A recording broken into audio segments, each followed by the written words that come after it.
October 2020. I was 27 years old, working a specialized gig for a high-end relocation management firm called Swift Transitions. My job was simple on paper, but exhausting in practice. I was a pre-packer.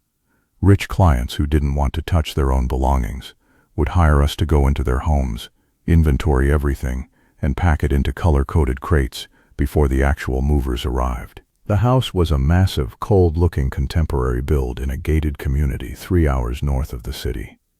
The client, a man named Julian Vane, had never met me in person. All communication went through my agency. I was told the house was mostly empty, and he wanted his essentials packed first.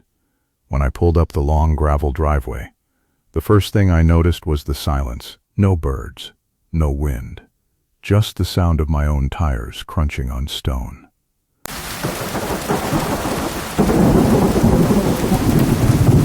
It started pouring just as I let myself in with the keypad code. The interior was minimalist, white walls, polished concrete floors, and almost no furniture. It looked more like a gallery than a home. I headed straight for the basement, where the agency said the priority crates were located. I clicked on my flashlight, the beam cutting through the damp air. That's when I saw the first box.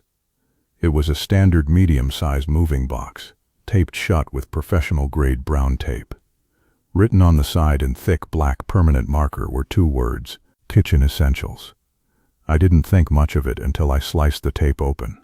Sitting right on top was a ceramic coffee mug.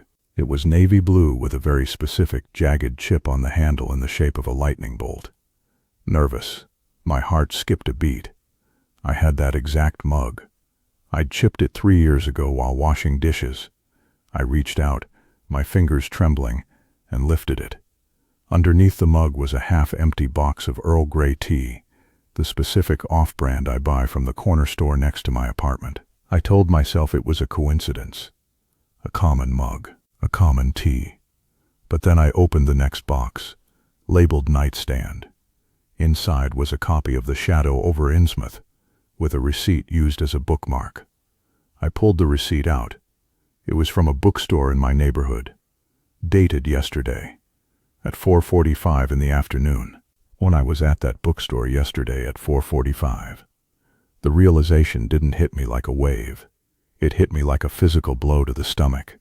This wasn't Julian Vane's stuff. This was my stuff, but I hadn't packed it. I had left my apartment 4 hours ago, and everything had been in its place. I looked around the dark basement, the shadows of the support beams stretching out like fingers.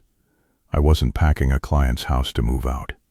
Someone was using this house to stage a recreation of my life. I froze. The sound came from directly above me. Heavy, rhythmic footsteps walking across the polished concrete of the living room. Someone was home. I fumbled for my phone, but the basement had 0 reception. The concrete walls were too thick. I had to get to the stairs, but the footsteps had stopped right at the top of the basement door. The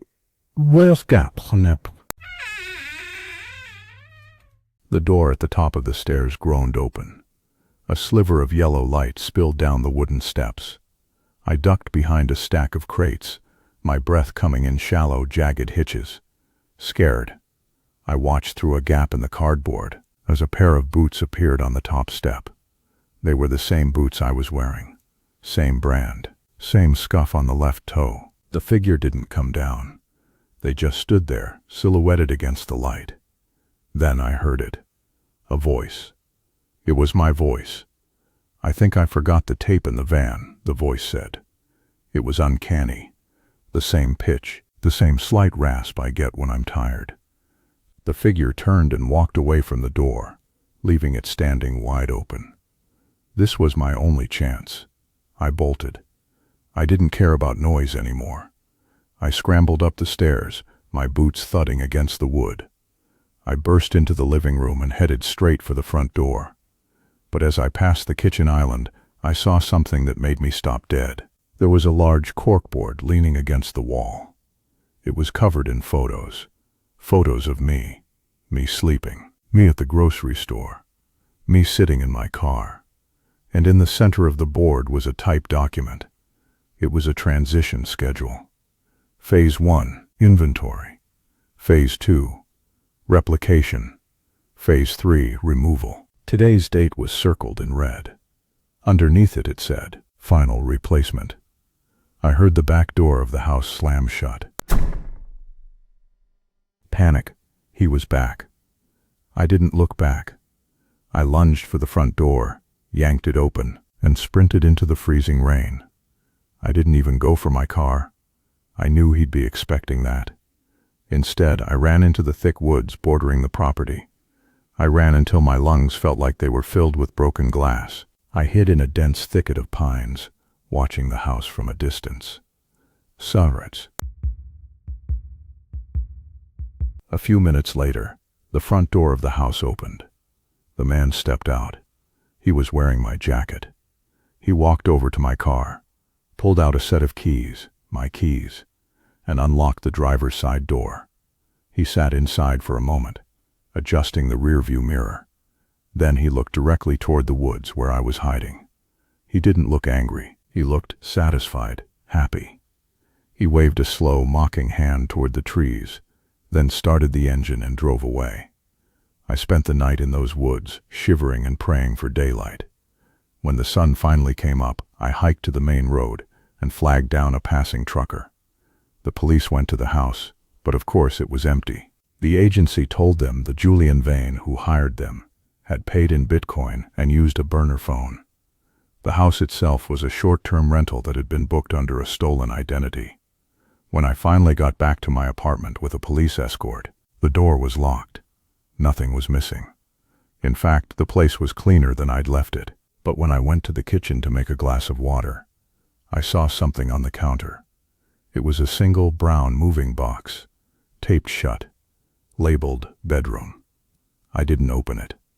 I left that apartment that hour and never went back. I moved 3 states away, changed my name, and I never used professional services for anything anymore. But sometimes, when I'm walking home at night, I'll see a white van parked on the street, and I'll wonder if they're still out there, just waiting for the next phase of the move. And that's where the story ends. See you in the next episode. Don't forget to subscribe.